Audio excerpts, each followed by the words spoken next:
Welcome to Daggers and Shadow Daddies. We're your hosts, Ryan and Adriana. Close your legs and open your book. Let's get to reading.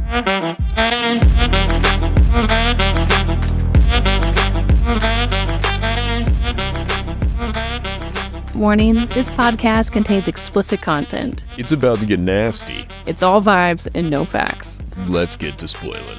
Wait, no, these are spoiler-free episodes. Not the way I do it.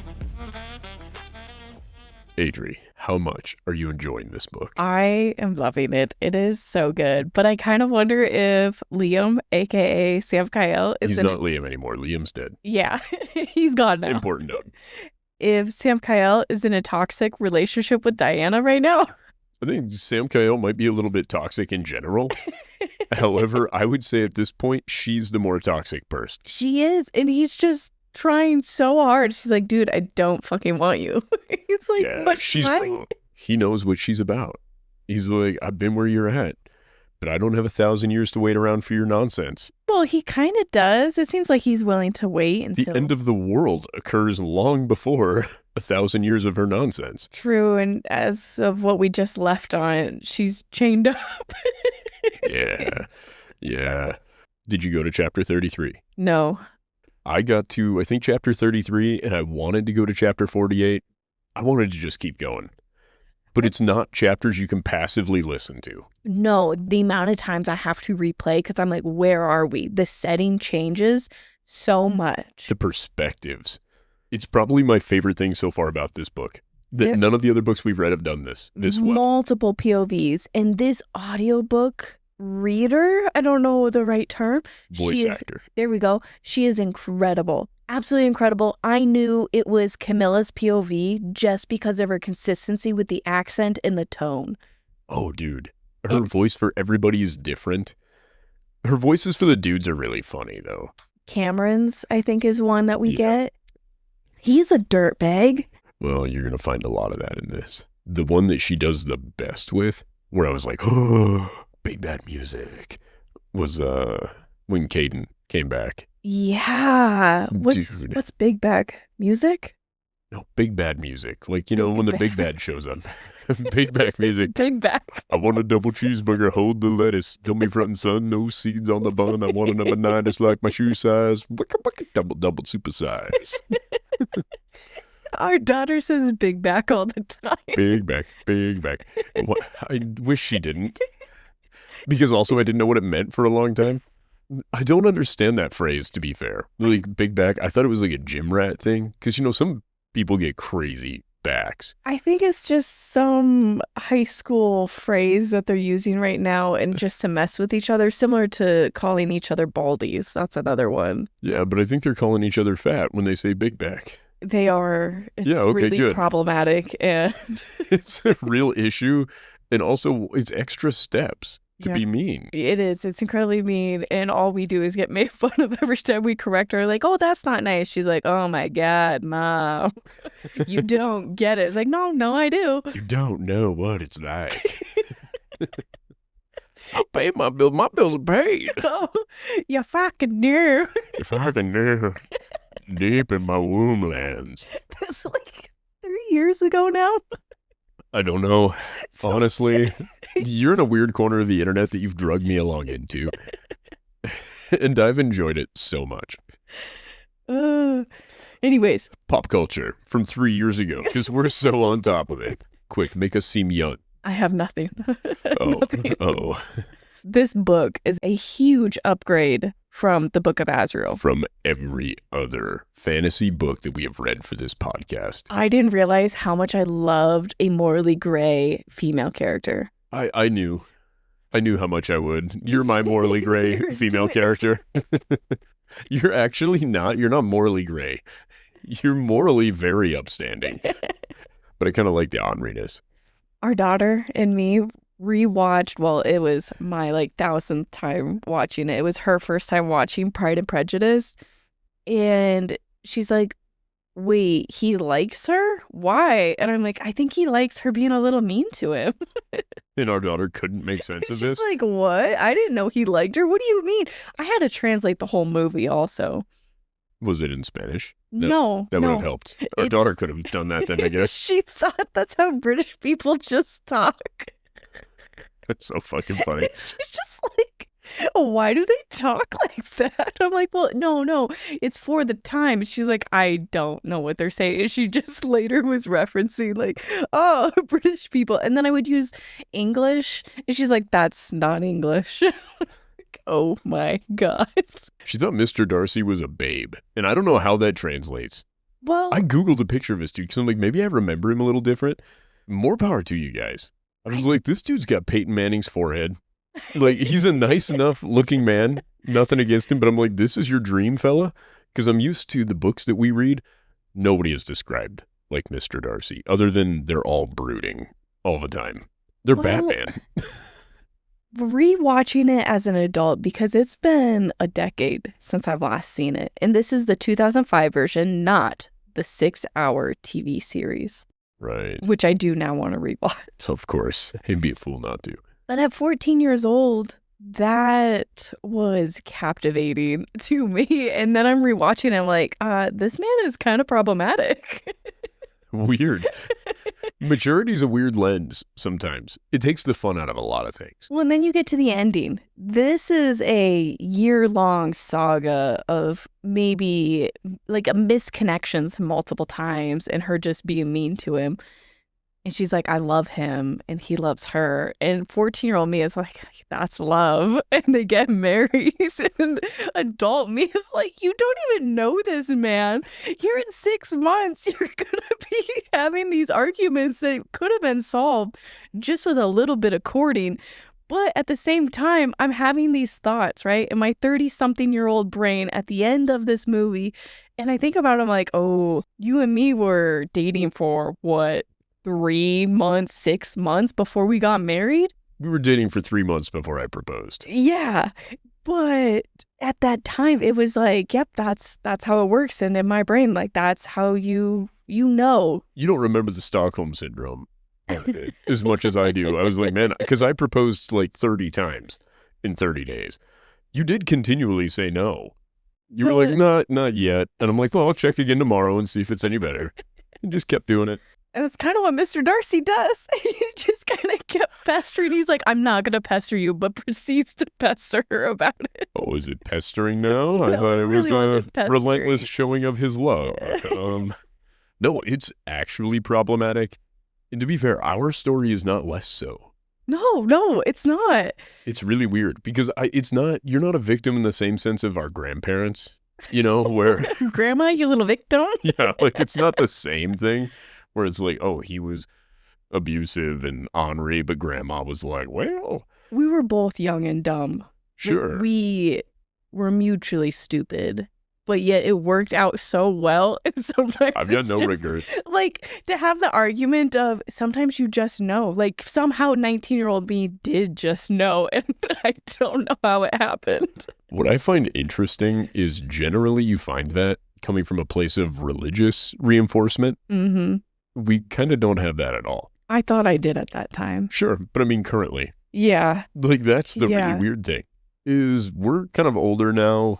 We're going to continue to get that way, but we're mature in our relationship. And I look back on it and go, wow, I sure hope my kids don't do it unless they're as lucky as I am. Because a huge part of it's luck. Yeah.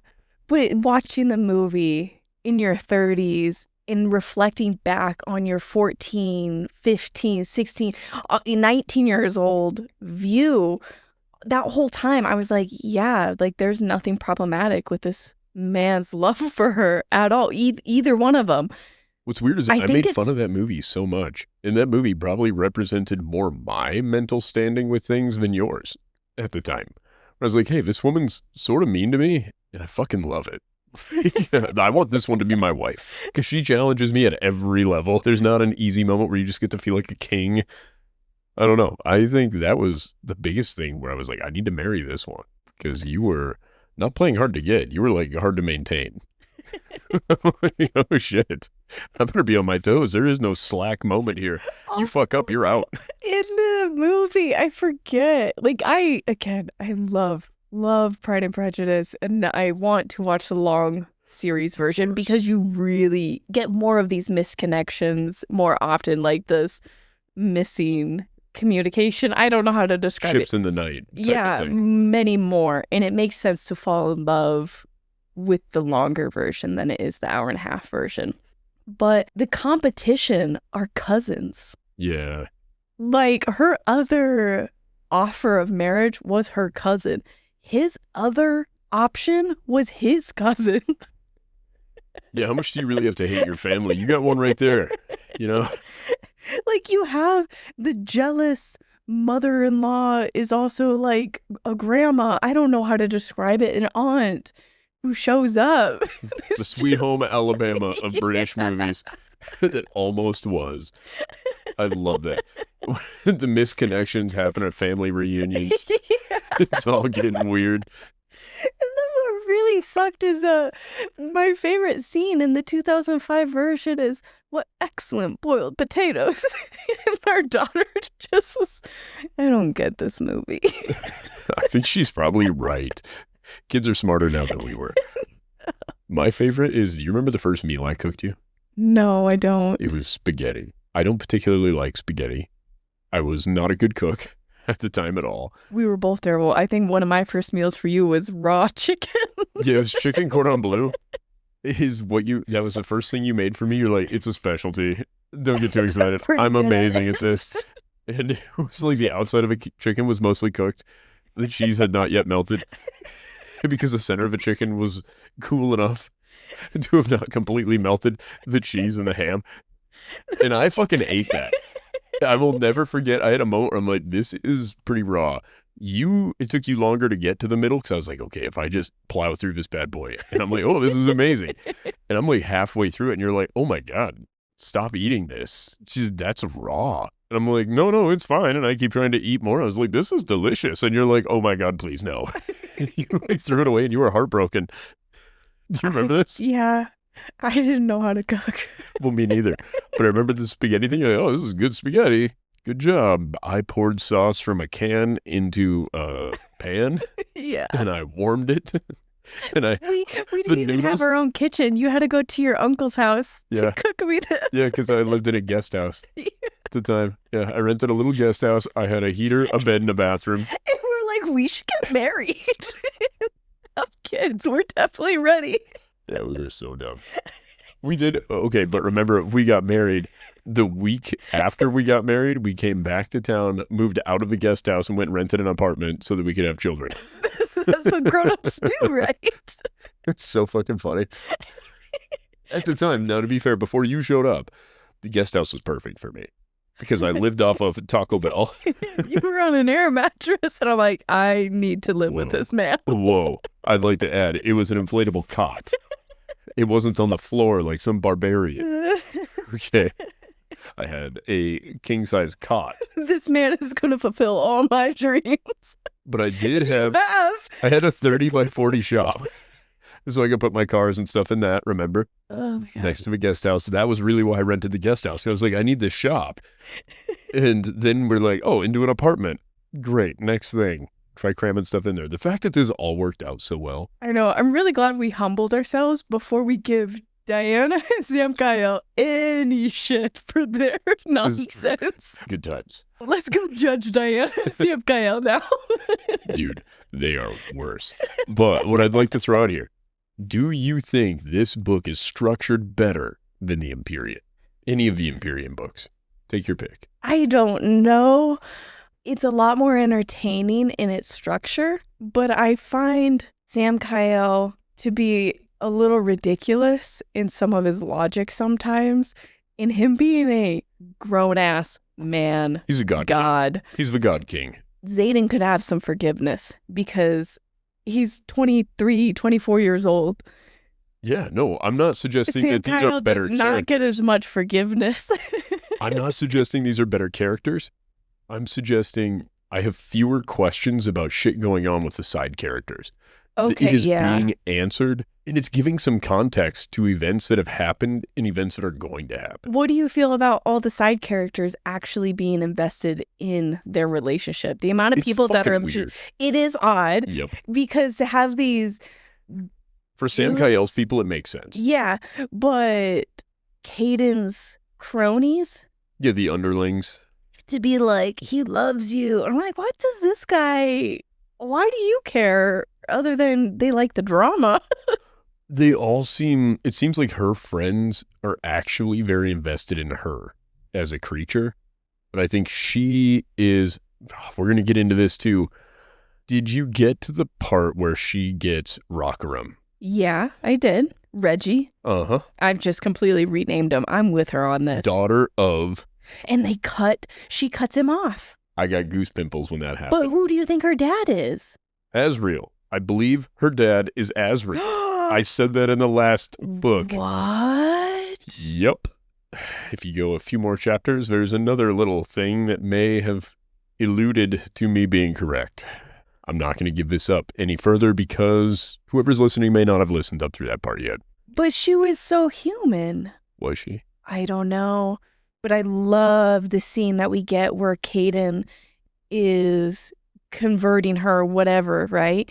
And he's like, the more accepting you are, the better it will work, or the more it will work. You will only survive if you want this. Yeah. Yes. And she like takes from him, and that's where I believe she's the missing piece for whatever his plan is. Oh, she is. I believe she's a pawn of that missing thing, to be fair. I thought it was because of how much she took from him that he needs her. I lied. I got further in this book than you did. You did. I can't say more, Adrian. I'm only as far as her being locked up after Samkiel caught her. This is a long book. Oh, it's so perfect, though. 93 chapters. Oh, yeah. I did my notes in batches of 3 chapters. It's probably a smart play. It's a lot of recursive things because you're getting perspectives. All of book 1 was recapped in the first 5 minutes of this audiobook. I thought that was hilarious. Last episode of Gods and Monsters. Yeah, I half wonder if you could just start at book 2 because of that and still enjoy book 2 just as much. I don't think just as much, but I think you could start in book 2 and have very few questions if you just listen to book 2 all the way through. Yeah. Chapters 1 through 3. Liam now identifies as Samkiel. Samkiel met with a social media guy pretty much for the mortals and taking on the role of king. After whatever happened with Kaden in book 1, now Samkiel needs to present himself to the mortals and be endearing. And he has like a whole social media team and a media team. Yeah, he's a publicist, basically. Exactly. Logan found the broadcast channel and that it reached distant, closed realms. And that was very odd to them. Vincent doesn't believe this at all.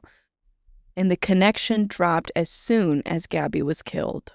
Liam and Dianna talked about the aftermath and she was dismissive. She's been feeding on blood. She wants Samkiel to turn a blind eye to her upcoming revenge.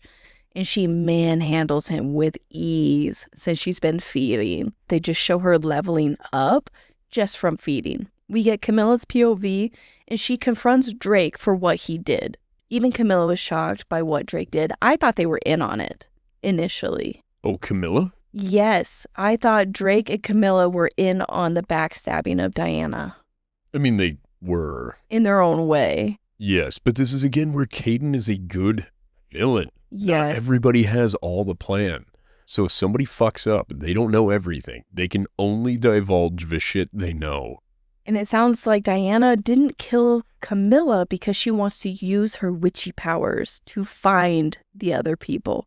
Well, not only that, but Camilla is the reason that Diana's hidden from Samkiel. Camilla is a very integral part of this book. Yes, more so than I was expecting.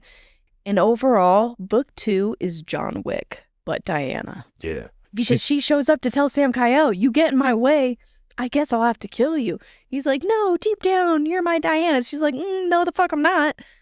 Get out of my way. I'm giving you a courtesy by telling you.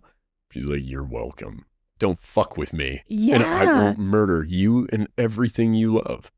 And he's like, no, baby, I love you. You're still in there somewhere. And she's like, nope, I'm not. And then she beats the fuck out of my guy. Yes. And it's awesome. And him being this good cop, almost this goody two-shoe, more than he was in book 1. He valued mortals. People he saw as innocent. Yes. All the way through book 1. And even just following laws, because he's like, these people need to get justice, but in the way that it needs to be, I don't know, following the laws. We need to capture them and turn them in, and they go to court. And that's sort of what he was all about in the first book, too. Until somebody goes after Dianna, then he is a badass. Yeah. Even splits somebody in half. Do you remember who? Drake, I think. No. Who was it? Dianna kills Drake. Was it Santiago that he split in half? Yeah. Yes, it was. I was just like, whoa. And I love the clarity of like cuts him in half, but like the long ways. Yeah. Like, yeah. oh my God. Splits him like a hot dog in a microwave. Just gets him. And chapters 1 through 3 ends with Dianna needs Camilla to find Santiago. And Camilla had Gabby's body. Which she just turned over to her, which is great, because I think without her having that, Dianna being able to eventually get closure would be nearly impossible. And it makes it so fucked up that 2 times, I think Kaden offered bringing back Gabby. Yeah, he could do it. That's I think he could do it. To be fair, I think Samkiel could do it. Well, that's the But thing. it's forbidden. Yeah. But I love Diana's take later, because I don't know if I wrote down the note, so while I'm thinking of it, she's like, why would I bring her back to this world? It was a powerful moment where she's like, she shouldn't come back here because this place sucks and I'm about to make it worse. Why, so she could die again type of thing and Yeah. be used as a pawn? Yeah. Ah. She's like, I made that mistake once. It won't happen again. Yes. She's like, now the power I've got, I'm just going to fuck everybody's day up. Yes. She's the long dick of the law, and she's coming to fuck everybody. He's like, prepare your anuses. I'm coming in hot. No lube. Because she fucks everybody up. Well, and she does like her seducing, you know? I think this happens in the next chapter, or it already happened in those chapters, but there were no notes. I don't know. Do you remember? Her seducing who? The guy who's collecting iron. Oh, yeah. Santiago's second in command or some shit. Chapters 4 through 6. Dianna scattered her sister's ashes and reflects on a memory of Kaden saving them. So we get this whole backstory of how this goes. They're It's kind great. of like in a desert. Yes. They're in an ancient land. To be fair, it's 1,000 years ago. Exactly. And that's why I thought they were very human, her and her sister. What if her sister was human? If she is Azriel's daughter and that's her little sister, I guess we'll... I explained how this is possible How in the is it last possible? episode. I can't remember. I zoned you You're out. good. No, you're fine. It wasn't a good theory. Well, it might have been a great theory. I don't know that she and Gabby were like blood-related sisters. I think they were 2 starving people who were very close. And I think, what's her name? Dianna. I think Dianna was brought in under the wing of this family because she was alone. I believe this would be like when Azriel and whatever his partner's name was, maybe they had gone into hiding or had tried to say, hey, my daughter's dead, so that she couldn't be used. Because Azriel seems like he's also sort of a prophet. He creates these crazy weapons and stuff of destruction, but then he writes books on how to kill people that have not yet been killed. Therefore, there's some sort of prophetic means happening. It's not science. Well, somebody at one point says that Kaden could have made it look like Azriel died, and that's what Samkiel actually saw. And I think that this is sort of what happened. In my theory, Dianna is Azriel's daughter. She's like the chosen woman. And Azriel's like, shit, I better hide her. Because I got some shit written down in a book that makes her a key part of some stuff. Hide her. So he hides her in this area. This nice family takes her in. They already have a younger daughter named Gabby. Gabby and her grow up together. Diana's always the one who's like trying to help poor, sickly, frail Gabby, blah, blah, blah. But Diana's strong, a creature of pure will. Also, she's a celestial, turns out. Yeah. But then Gabby gets sick. The parents die off. Diana's there to take care of her as much as she can be. It's just a wild sisterly bond that's developed. Part of the reason why I now think this theory, I thought it was confirmed earlier in the book in a way, because Drake glamours her or whatever. He's like, you stay here while I take your sister in. And she's like, okay, I stay here. She's been all mind controlled and shit. And then she overpowers it with just will. And Drake's like, I fucking told her to stay out there. I don't know how she got in here. And Kaden's like, what? How did she do this? What a crazy creature. Well, that seems to be where she is a mix of two things that never should have been. I think she becomes a mix of two things. Exactly. And it was because Kaden was so arrogant, which is really fitting to his character, that he just kind of did, and he didn't really expect anything to happen. He's like, oh shit, it worked. Kaden, I also think, loved her in his own shitty way. Yeah, It's into I was that in kind this of book. getting that. I believe Kaden loved her in his own way. He was getting And then jealous. I think he takes it as a similar point to Samkiel's dad. That love can make you weak. It's something that can be used against you. So he tried to distance himself from her. Yeah, their scene later was so awful and good at the same time. She's so fucking cool.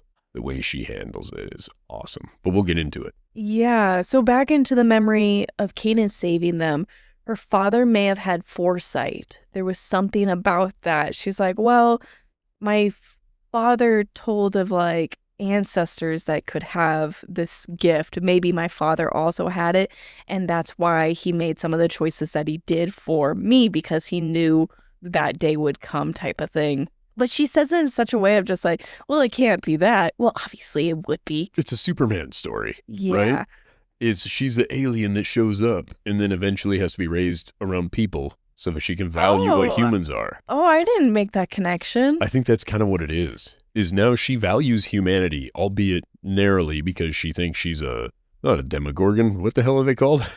Igmorathan? Igmorathan. Well, she is part Igmorathan to some degree. She is. But I'm saying that she is also willing to fuck over humans to a lesser extent. Yeah. We see her primarily hating Celestials, not people. I'm loving this book so much more. So she drank and then took Kaden's blood. That was a disgusting scene. She was also really hungry. She found it was like burning her throat, but when she knew it was what was needed to survive for her and her sister, is when she started taking from him. And I think he had a smile, and it dropped of like, oh, fuck. Yeah, this is not good. My way. She gonna suck me dry. This reminds me of you drinking the Gatorade that I got you the other day. Ew. Because you're dehydrated and the taste is gross, but I kept expecting you to have that moment where you're like, this is necessary for my health and survival. And you would just gulp it down. You didn't.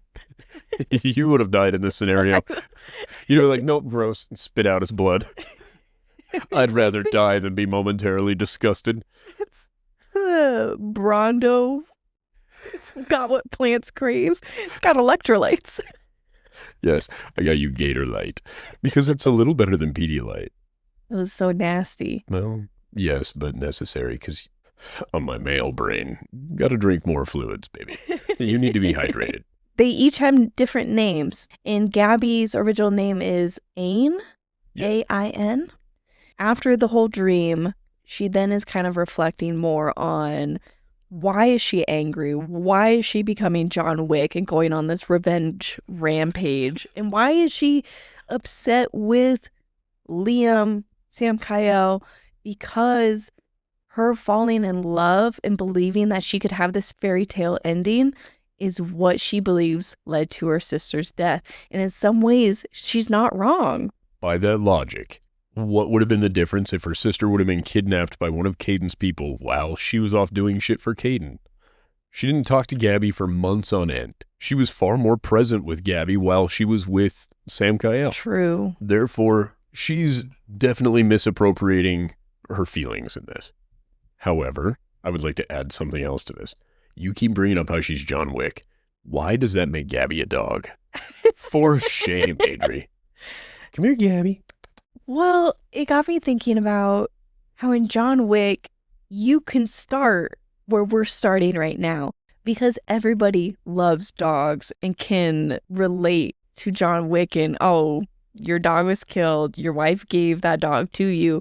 We can just start right there. Replace the story. Gabby is the name of her dog. We need to kind of fall in love with Gabby to get this whole, why are we going on this revenge rampage? If you just started in book 2, you'd be like, I don't know who the fuck Gabby is and why we would burn the world down for her. But a dog, we all understood. No, we don't need to fall in love with Gabby. We need to know that she loves Gabby. We don't have to have the exact same priorities as our main character, ever. Because in all of these other books... little on the same page. Okay, all right. I don't need that in these books. I like that you do, but it's the same reason why, like, I don't need to like Xaden Riorson at all, or Feyre, or any of these other characters. I don't need to like them. I need to understand that somebody who's also participating in this book does. That's all I really care about, is if their motivation seems fine. All right, I think that's fair. Excuse me. You cough like a bitch. No, I'm just teasing. Get the hell out of here. Black lung pop. But we understand why she is so upset with Samkiel. We do. She's like, you're part of why my sister's dead. But not too much that she's going to kill him. Just enough that she doesn't want to fall for him or lean into those feelings anymore. Now, do you agree with Samkiel being culpable in this? No. Okay. What do you think? I do. And I mean this because his promise to her is that no harm would come to Gabby. I know. And I know. So he did fuck up. As a god, I thought he could do it. But I kind of saw her death coming a little bit when they were making plans for a vacation. I'm like, yeah, we're making these future plans. I would like to add that I kind of called this. You call all of these books. No, I don't. Fourth Wing fucked me up last time. Or technically Onyx Storm. There were a few of those that I didn't see coming. I'm not that good at a lot of these books. Just some of them that are a little more formulaic. Or this one where it is predictable so far, I think.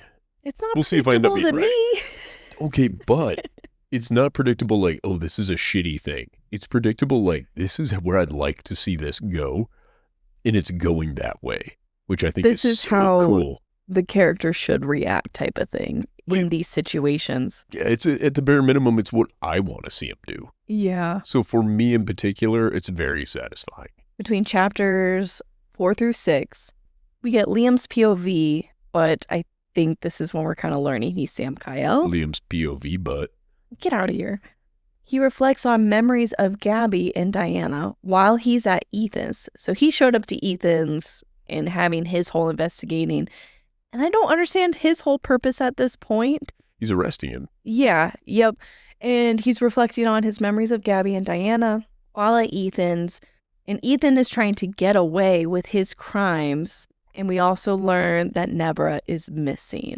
This was a well done scene because I can see where Ethan is trying to use everything at his disposal for him to get out of doing this. Because I think he's offering like, let's make a deal. Samkiel is like, I'm done with deals. Yep. We're over with it. You've committed crimes. And we learn that Nevera is still alive from Ethan. And Dianna shows up. This is when I was like, all right, this is a better book. Because I think we get the rumble. We get the clouds are changing. You can sense something's coming. I think Samkiel can sense Dianna is nearby, but he doesn't understand. And Ethan, his wife, all of those people, I think they're all bound in chains and whatnot. So whatever the hell is coming for them, they can't even escape it. There is no escaping Dianna. No, there's not. And Dianna enters the room holding Ethan's wife's head. Fucking mean. So badass. Because you get this whole story of how much Ethan loves his wife and why he made the choices that he did because of his love. And we're comparing it to Nevera and Logan even. This passion and I'll do anything and what can we do? He's like, actually, you know what? I would rather be in jail with my wife than be without her. And then boom, we have her fucking face hanging, dripping blood in this scene. Yeah. Yeah, Dianna lost some points for me in this. I'm like, I understand, but holy fuck. Like, badass? Yup. Over the top mean? Absolutely. There's no fucking way. And Samkiel still looks at her and loves her. He's just like, that's my girl. He's not really like that. He's like, oh, fuck. How do I clean up this mess for her? And she's like, stop cleaning up the messes. I am who I am. Yeah, she's a little entitled in this part, though, to be fair. To like, stop cleaning up the messes, stay out of my way so I don't murder you. I do think Samkiel could put together enough of a goon squad to take her down at this point. But he wants to protect her. And I think that's what I'm saying. That's exactly she where... knows how much he values her, subconsciously at least, because he didn't just get out the whole one-hitter quitter and immediately try to murder her with it, which he would have done if it were anyone else. He'd have been like, oh, Blade of Oblivion, ba-boom, and he would have attempted. But his friends know this, and they're being conflicted in this confusing... Why is he treating her so differently? All right, you're falling for her, but they see her doing these terrible things to others and even themselves. And Samkiel is just like, no, we got to keep this a secret from the council. They're like, why? Yeah, it's, again, one of the best parts of this book. It is not written that, oh, this is all okay. This is how love works, blah, blah, blah. It is acknowledged by everyone else how fucked up this is. Yeah. Continually. And Samkiel is having this moment of, as soon as I get my Dianna back, it's all going to be better. It's like, oh. She still kind of murdered everybody along the way. Yeah. And for him to have the audacity to talk to Ethan about the crimes he's committed and he needs to have justice. Yep. And yet we have Dianna there with the wife's head dangling. I felt so bad for Ethan. Because I'm like, listen, I know what you did was wrong, Ethan, but I would 100% have done the same thing. Yeah. In this scenario, that would have been exactly where I was at with it. And then if Dianna would have murked my wife in front of me, oh, that would have been the end. There would be a way. I would find a way. That woman would be gone. Or fucking take me right then, too. Like, let's just both of us go. And I think that's kind of what happens. And I was really shocked by Samkiel's decisions in these next scenes. So Dianna is spoofing like this illusion of herself, because I think she's actually out in the field as her beast form right now, and she has this illusion of herself talking with all of them, and Liam is fighting her, and he figures out, oh, she's actually not here, and then the building starts, this entire area is being torched by her actual self, and she's burning the place down. She's like, fuck it, I'll just burn you all. And I believe Samkiel grabs him and Logan and takes them out miles away. And he doesn't really save everybody. He leaves Ethan. Yeah. And other people who are bound. Yep. Yeah, it's a problem. Dianna finds Drake, right? And it's such a cool scene because I think everything's burning around them as she's hunting him down. She finds Drake and she licks him or whatever she does best. I don't know. I don't think that's what they say. Yeah, he's bleeding. And so she has the blood dream of Drake and Gabby in their last moments together right before he turned her over to Kaden. Where you would also know that it wasn't something he knew the full plan about. He's still culpable because he knew this guy was up to no good.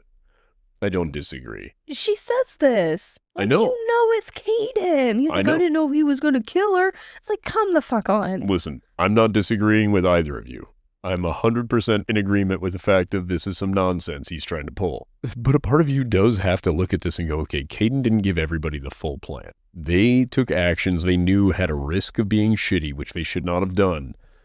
But it's kind of like if you're driving really fast and you hit another car, right? You get in this car accident. Your problem was that you were driving too fast. You did fuck up, but you did not intentionally hit somebody in another car. And I would say this is a similar to a drunk driver. Okay. You've been drinking and you're like, but I didn't mean to hit someone. It's like, what the fuck? You were drinking and driving. And this is, I think, acknowledging that your decisions, this is a consequence of a decision you made, is 100% accurate. Drake is 100% culpable for his actions. However, Drake did not intentionally incite the entire scenario. What did you think of getting his POV? I really thought it was important because seeing it as, oh, he helped Kaden fulfill this plan as if he knew the plan is a different image than taking shitty actions where this plan then occurs. And Nevera trying to protect Gabby too in that moment because I think they were at a coffee shop. They were just hanging out. It's why Nevera is still alive. Oh, you think that's why she's still alive? I'm surprised she wasn't killed right there. No. Other than she's being used as bait intentionally by Kaden. No, I think Nevera is alive. Oh, I forgot Kaden's got Nevera. He does. In that scene, he like opens up a portal and just like pushes her down into it and then closes it. And then him and Gabby went another way. Yeah. Okay. Never mind. Then that's not why Nevera's alive. But I think even if she found Nevera at this point, she wouldn't have killed Nevera. No. And Nevera was doing whatever she could do to keep Gabby safe. Yeah. And that I really like that Dianna got to see Nevera putting her life on the line to protect Gabby. I like that we got to see that. Well, yeah. But I mean, when it comes to Diana's decision making later. Sure. I do agree. Oh, the other thing I'd like to point out, I guess, in this is you do get to see what Kaden's reach was. The ice cream guy, even, was a part of. What? Yeah, the guy where they went to the place to get the ice cream and stuff was also, I think, one of the people under Kaden's control. Really? I thought the whole world just kind of froze. Like he froze time, except for those three. I don't think we've seen that he has the power to freeze time. I think the guy who's like a lech or whatever, who's the king of dead people. Tobias. Yeah. Yeah, I think Toby. Oh, you're right. That is what was going on, and that stood out to them. I thought it was also like a Professor X moment where everybody's like moving around, hustling and moving, and then you just hear silence, and you're like, wait, what just happened? And Kaden so slowly walking in. He's obviously not in a wheelchair, but that was the presence. It would have been really fun if he walked in bald and in a wheelchair. He's like, Gabby, come with me. Professor X turns evil. Is there an alternate universe where Professor X is the bad guy? I think in the main universe, he's kind of considered sort of a bad guy. Oh. Within the comics. I don't know. I haven't really read the comics that well, but there's a podcast that I listen to, which is so-and-so. I can't remember their names all of a sudden. It's been a hot minute. In their explanation, they start from the very beginning of X-Men, and they're like, oh, well, Professor X is sort of a douche. Oh. The movies paint him out to be far more of a linearly good character. Anyway, no, I do not believe Kaden is Charles Xavier. No. Chapters 7 through 9. Samkiel tried to save Drake from Dianna by distracting her with his wiener. He just dangled brain, and he's like, you like this? It's like a fish. It's like when you're fishing, and you've got that bait that you kind of drag through the water a little bit. I don't even know why I'm letting you talk right now. He's like, here, he's wiggling it. Got you $1. I got you $1. And he's just waggling ween. And she's like watching it. She's like, I don't even want it. But she keeps reaching. But this scene, I felt really bad for Dianna that he was manipulating her. But he does this time and time again where he manipulates her to try to catch her several times. It's like he's dangling his love for her in order to capture her. Come on. Nope. Not same exact thing. Nope. He's dangling his love for her. He's maintaining eye contact with her. And an erection. This stood out to me. I'm terrible about eye contact. And I'm just like, oh, if you were trying to capture me with eye contact, you would get the longest out of anybody, but I still would be looking at the ground and probably see Logan's shadow coming up behind me. Like, who's that? Like, I cannot. I'm going to give you the longest out of anybody. So in this scene, though. First of all, no, you would not see a shadow coming up out of nowhere. I've walked through stores with you. You don't see grown-ass people. There are 250-pound, 6.5-foot tall people that you routinely bump into. You are being captured. We're not distracting you with penis. He's not doing that to her. Well, they're having like this moment where he's kind of, I don't know, taming the lion type moment. Baby, come back. You can put it all on me. Yes, it was that moment. Yeah. Of trying to get her to be her old self and realize that she's still in there. She's like, but I'm not. And she's holding Drake, who is nearly dead because she drained him of blood. Oh, she didn't lick his face. She was like, fangs in, drawing blood from him to get these dreams. It's possible. And the small detail of hearing Gabby's laugh in the dream and her having this moment of, have I really forgotten her laugh? Like that moment when you hear a loved one's recording of some kind and you're like, wow, I thought I remembered their voice, but this sounds so foreign to me in this moment. I actually think it's one of the first things that you forget is the person's voice. Like, it's really sad, but in my own experience, that's probably one of the first things. Like, for my dad, I have no idea what he sounded like. and I have no videos or anything to listen to, so it's kind of like I have moments of remembering him angry, and I can picture his face. And I think I have an approximation of his voice, but it's not like a movie quality version of that.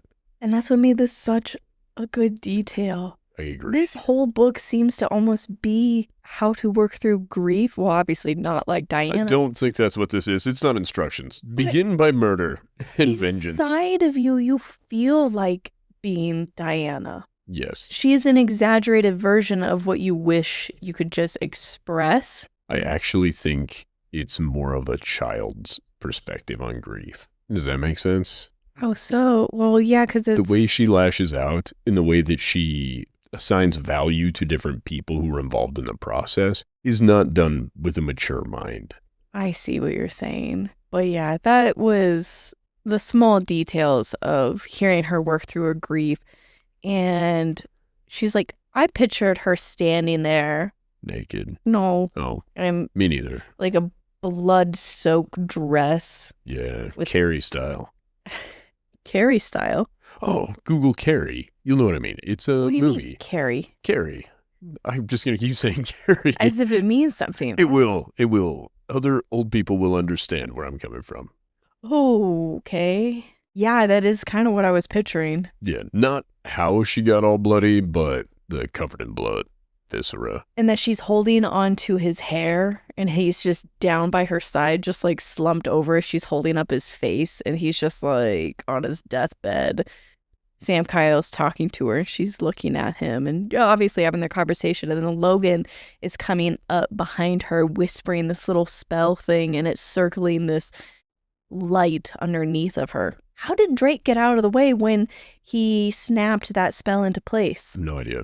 I do not remember. I don't know that Drake did get out of the way. I don't know how he got away. I don't know that Drake got out of the way. Drake is not involved in this temporary Restraint. prison. Yes. And she turns into her beast as she's in this prison, and there's just flame engulfed around her. So I'm picturing like this tube thing, and it's just engulfed in flame because I think it scorches through the floors above her all the way to the sky.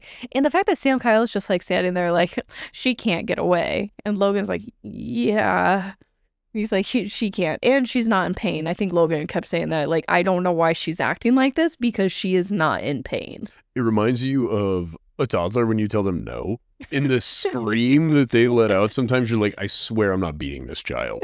I just told them they cannot have ice cream for lunch. Like, please. Yeah. It was just like, she's just a badass on a rampage. And She's a badass. Escapes. We need to change the way you said badass. A badass. She's a badass. She has a nice ass. She's with a bad attitude.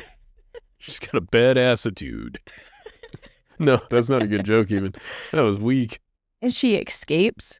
And I wouldn't be surprised if she's continuously burning down the building. Like, I'm out and now I'm going to continue to torch you. Samkiel takes Drake and Logan miles away and they're just watching her. I don't even know what she looks like right now. A wyvern. Oh. That's my understanding. Do you know in How to Train Your Dragon, the really bulky dragons? The sexy ones? No. The ones from the island? Or are you talking about the big round, like the one where the guy like has like a mace? bulldozer kind. They look like an English bulldog dragon. Yes, Yeah, and the tiny little wings. Yeah. That's kind of how I was picturing her. It's just all booty and tiny wings. No booty. Oh. Just huge, but kind of dinosaur-like, I guess. I don't know why I imagined her this way. The only dinosaur I get with wings is pterodactyl. Yeah, I think I was leaning into How to Train Your Dragon for reference. Wait, are pterodactyls wyvern? No. Their forelegs are the wings. Yeah, maybe. I wonder if that could be argued. But it could be. To what extent, I do not know. I'm neither a paleontologist or a fantasy person. At some point, as she was escaping, she had a tiny little dagger that she stabbed into Drake, and they couldn't save him because of that. Yeah, it was worth a shot. I don't have much more on this one. I don't know what else they really got from Drake with that. It was just like, The blood dream was Drake's whole thing. Drake has this whole moment with Samkiel about, she loves you, you two are going to be unstoppable. I'm like, why are these people invested in their relationship so much? To be fair, Drake loved Dianna. Like a best friend. True. So yeah, she escaped in her beast form, and Drake was killed by a dagger left by Dianna. Learning that Dianna is destroying the world while Samkiel is faced with saving it, and something about Kaden's plan with opening realms. Ooh, I think this is the scene you were referencing later. Dianna is sleeping around to hurt Samkiel. Leaving him hints. She's like, haha, Dianna was here. And she can't feel anything. As she's feeding, she literally cannot feel. Like, there was something that was supposed to, like, no touch. What? Yeah. She's losing her feeling. Kind of like you with your hands. Neuropathy. Yeah. She disguised herself as Malone, and I think that's who she took into the hotel. She slept with him, left evidence there for Samkiel to find that she's sleeping around with him. So she's dressed as Malone. What type of Malone? No. Like a watermelon? No. Come on. What was that guy's name? Do you know who I'm talking about? I do know. He was the Vine fellow. Yeah. Watermelon. So she's disguised as Malone to get intel, and they're in this classic sitting around playing cards scene with all the bad Underground guys. casino. And I found it kind of entertaining that these people were talking about their relationship. But they did say one thing that would seem kind of on par, which was, do you think they were fucking when Kaden took her sister? Oh, I took this as a different part of this book. I think I'm getting things turned around. Yeah, she's at this point trying to find Santiago. Yes. Yes, okay, And understood. they start talking about her and Samkiel. And they're just old ship sailor type people. Yeah, they're just merchants. old men gossiping. They're like, you think that she was fucking him? And you're like, okay, none of you would do this.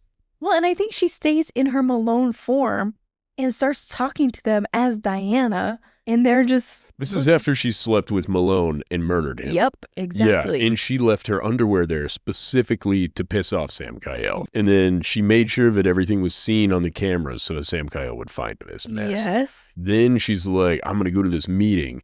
Not to worry, I'll disguise myself as that fellow. And they're like, haha, that lady was a whore. Yeah, her sister had it coming to her because her sister was a whore. And then she's like, I'm Dianna and I'm going to fucking kill you. It was very good. But the ship captain, again, spouts off about love. They have this whole conversation. He's just like, you need to, yeah. I don't know. It was odd. But then at the same time, I used to be a waitress at a coffee shop in a small town. At a diner. Yeah. They just happened to drink coffee there. And old men do gossip about people's relationships. They're like, oh, those ladies. But then they're repeating what their wives were just telling them. And they gossip. So this scene wasn't too outrageous when I pictured them as those types of men. I'm sort of excited to get to that point of age where I start giving a shit about other people. Like, you have nothing else to do other than, well, I mean, we're kind of doing it right now with these books, getting involved in their relationships. Yeah, we are. We 100% are. And I like that we have a surrogate for this. They're not real people, so we're not actually gossiping. Oh, okay. Whatever you got to tell yourself. But they imply that her and Samkiel must have been fucking while Gabby was taken. And then she stands up as Malone. She doesn't transform yet.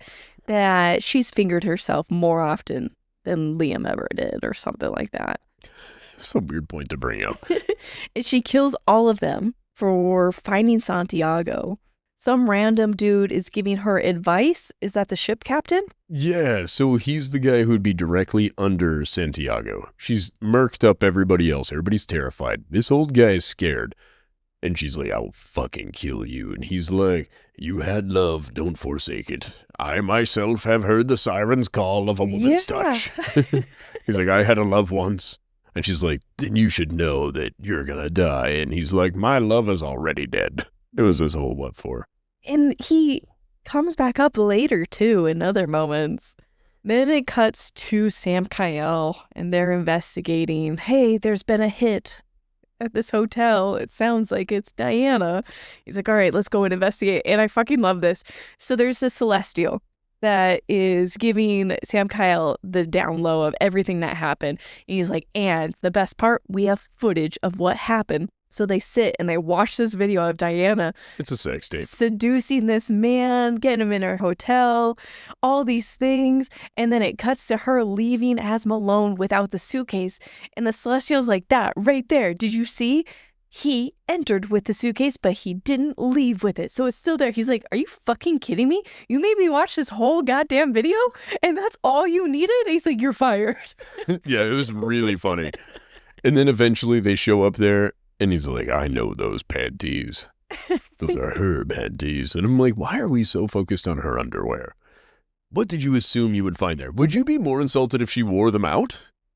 Is it weirder to you? Like, I don't understand in which those have any bearing. Well, and I even think he has a memory about when she told him what lingerie or what underwear are. Panties, specifically. Yeah, He uses that what word are so these? many times. And I didn't understand that the word panties is such a funny word to say.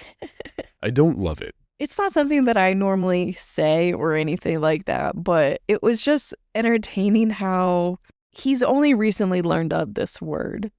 Yeah, again, he watched YouTube. But he knows it has a lot of meaning. And I think he feels like what he and Dianna had was very special between her and her underwear. Yeah. He's like, I got a great sense of smell. Pass him over. I'll do the evidence bag with this one. He's the bloodhound, just searching around.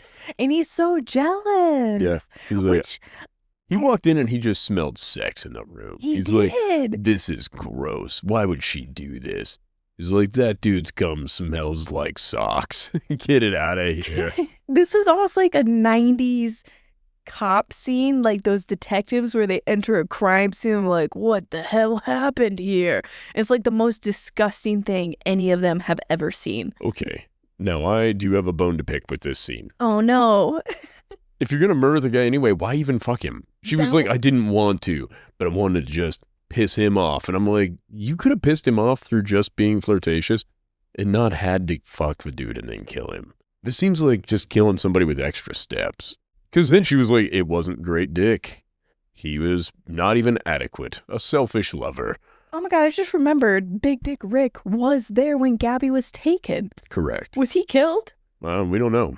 Somehow, they've got like a mount on the wall, but it's just his cock. No. They're like, no, this is what a human man could be. It's just dangling off the wall like an elk.